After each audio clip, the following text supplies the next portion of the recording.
처음에 좀 잡아보세요. 네. 네. 여러분 안녕하세요. 전도사님이 여자친구와 함께 영화관에 들어갔습니다.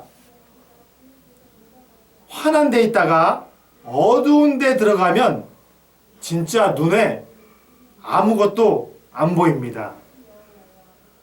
전도사님과 여자친구는 아무것도 안 보여서 떠듬 우리 자리를 찾고 있었습니다. 그런데 영화가 워낙 재미있는 영화라서 그런지 사람이 빼곡히 들어차 있었습니다. 그러자 어디서 누군가의 소리가 들려오기 시작했습니다. 귀에 들려오는 소리가 누군가가 지갑을 잃어버린 거였습니다. 그런데 그 사람이 그 지갑을 찾는 중이었습니다. 사람은 많고 그 어두운 데서 아무리 찾아도 안 나오자 그 지갑을 잃어버린 사람은 막 화를 내기 시작했습니다. 짜증을 부리고 있었습니다. 그런데 손님 중 누군가가 라이터로 불을 환하게 밝혀주는 거였습니다. 그 불빛으로 말미암아 그 주변이 환해졌고 어두운 데서 잃어버린 지갑을 찾을 수가 있었습니다. 그렇습니다. 어두운 곳에 있는 사람은 그 어두운 때문에 아무것도 볼 수가 없습니다. 어두움에 있으면 우리가 죄인인지도 모릅니다. 하지만 라이터 불을 비춰준 것처럼 그곳에 빛이 들어오면 그 빛으로 말미암아 우리는 빛과 어두움을 볼 수가 있습니다. 빛이 있으므로 어두움은 물러갑니다. 오늘 본문도 이와 같습니다. 오늘 본문을 크게 세 가지로 말씀드리겠습니다. 첫 번째, 하나님을 떠난 것이 죄입니다. 누가복음 2장 8절을 읽어보겠습니다. 그 지역 목자들이 밤에 밖에서 자기 양떼를 지키더니 주의 영광이 그들을 비춤에 크게 무서워하는지라 라고 나옵니다. 여기서 목자를 두 가지로 볼 수가 있습니다. 하나는 목자도 인간이다. 그렇습니다. 목자도 사람입니다. 목자를 인간의 대표적인 인물로 보는 것입니다. 두 번째는 하나님의 목자라고 생각해 보는 것입니다. 여기서는 첫 번째로 목자를 인간의 대표로 생각해 보겠습니다. 인간은 하나님을 떠남으로 죄가 들어왔습니다. 죄가 들어온 이후에는 인간은 모든 행위가 악합니다. 예레미야 17장 9절에는 만물보다 거짓되고 심히 부패한 것은 마음이라 누가 능히 이를 알리요마는 이라고 말하고 있습니다. 이것이 하나님을 떠난 사람의 본성입니다. 이것이 하나님을 떠난 인간의 죄악되고 어두운 마음인 것입니다. 그래서 인간의 죄된 속성 때문에 하나님의 밝은 빛이 비추면 무서워하는 것입니다. 그 예로 성경 구약의 출애굽기에 나오는 애굽왕 바로를 예를 들어보겠습니다. 애굽왕 바로는 그 마음에 하나님을 두지 않았기 때문에 그의 마음이 강팍해졌다고 나옵니다. 죄는 죄를 더욱 강화시킵니다. 그러므로 하나님의 진노를 쌓아 하나님의 심판의 대상이 됩니다. 그래서 애굽왕 바로는 하나님으로부터 10가지 재앙의 심판을 받았던 것입니다. 인간이 하나님을 떠나 어둠에 있기 때문입니다. 그 다음에 살펴볼 사람은 사울 왕입니다. 이스라엘 첫 번째 왕 사울은 어떻습니까? 사울은 선지자 사무엘이 기름 부어 세운 왕입니다. 하지만 그는 하나님이 그를 버렸습니다. 왜입니까? 사울은 그 중심에 하나님이 아닌 자기 욕심과 욕망을 두었기 때문입니다. 이것이 하나님을 떠난 사람들입니다. 이것이 하나님을 떠난 사람들이요 어둠에 있는 죄인인 것입니다. 그러면 여러분들은 어떻습니까? 여러분들은 자신을 한번 돌아봅시다. 오늘의 우리들은 어떻습니까? 혹시 하나님을 떠나 어두운 죄에 있지는 않습니까?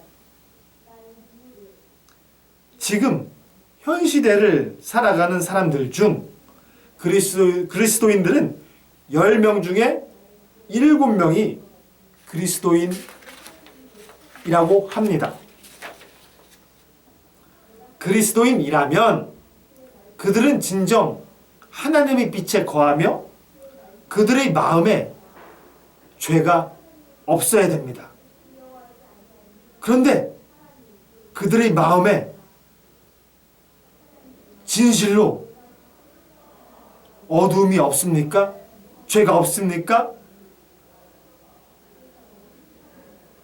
그리스도인이면서 예배 때 하나님의 말씀을 듣는 것에 집중하지 못하고 핸드폰을 가지고 카톡에 더 집중하고 있지는 않습니까?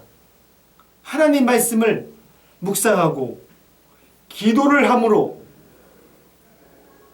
우리 경건 생활에 힘을 쏟아야 하는데 오히려 그것은 뒷전이고 친구들과 어울려서 게임을 하는데 더 집중하고 있지는 않습니까?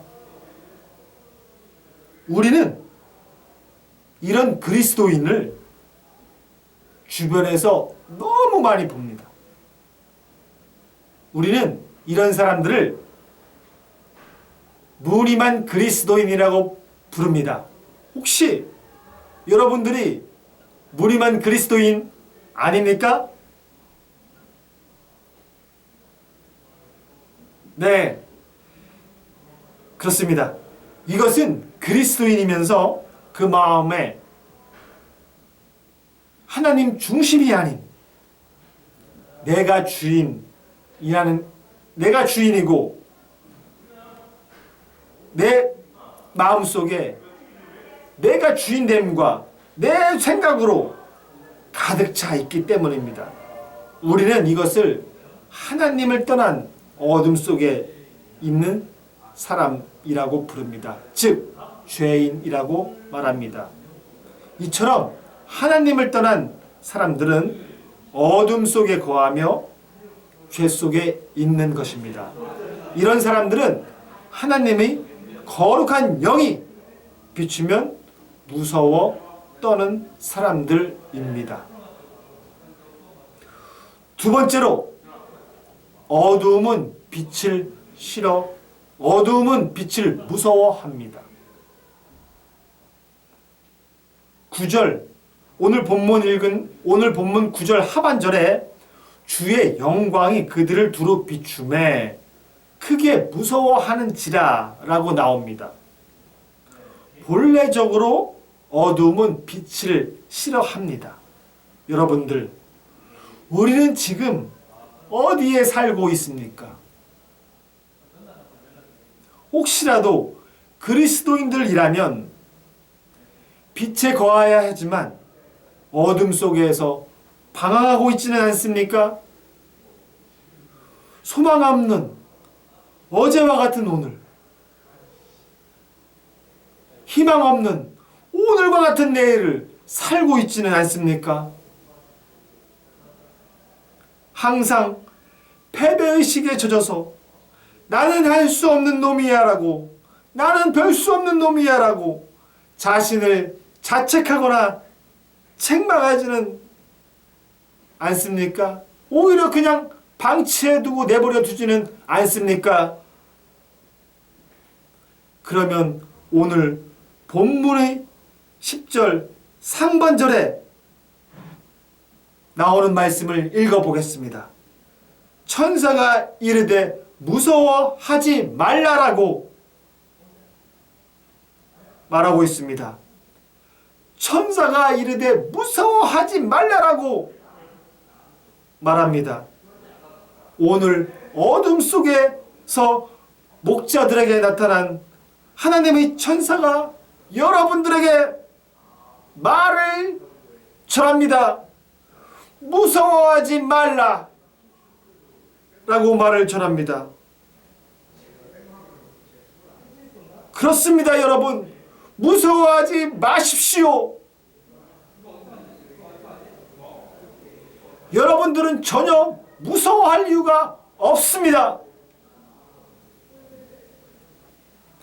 만약 자신이 처한 곳이 세상의 어둠 속에 있는 상황이라면, 즉 돈이 없어서 경제적 어려움으로 말미암아 힘들어하고, 또한 가족 간의 갈등, 즉 부모님의 관계 때문에 힘들어하며, 또한 친구들의 관계 때문에 힘들어하거나 고통스러운 분이 있다면 빛으로 오신 예수님을 받아들이세요. 빛으로 오신 예수님을 믿기만 하면 됩니다. 그 자신의 어두운 아픔과 상처는 사라져 버릴 것입니다. 왜 그렇습니까? 빛 대신 예수님이 그렇게 해 주시기 때문입니다.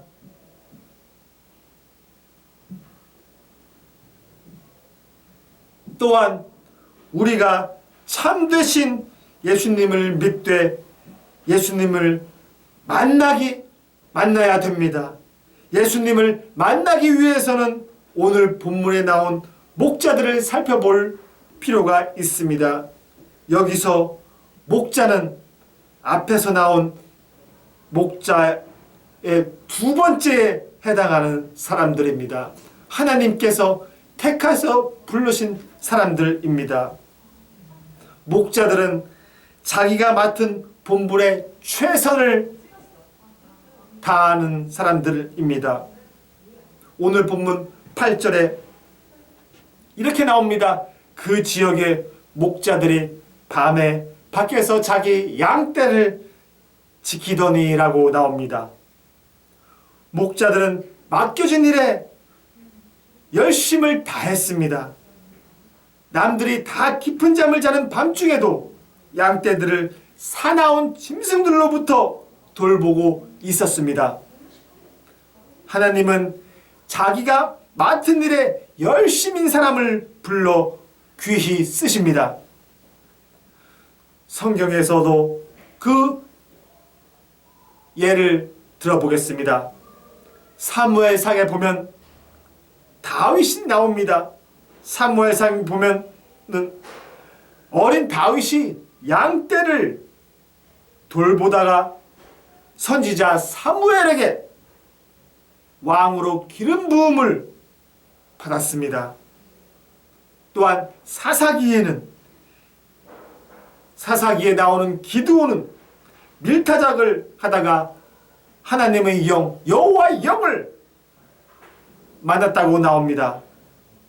그리고 모세는 미디안 광야에서 양을 치다가 하나님의 거룩한 영을 만났습니다.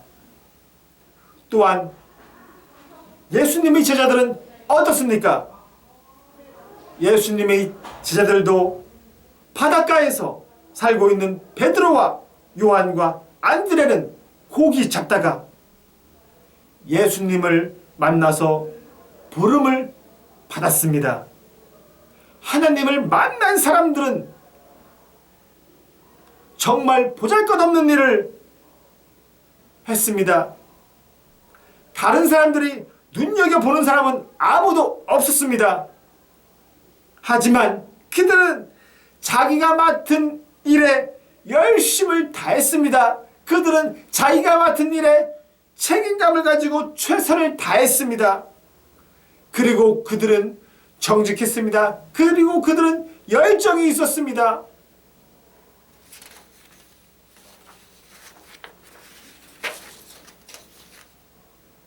그러면 요즘 우리들은 어떻습니까? 우리들 자신을 되돌아봐야 됩니다. 자기가 해야 할 일을 뒤로 미루지는 않습니까? 여러분들은 각자의 삶의 자리에서 자신의 포지션이 있습니다. 그 위치는 여러분들이 지금의 나이가 청소년이라면 자연 발생적으로 성장하면서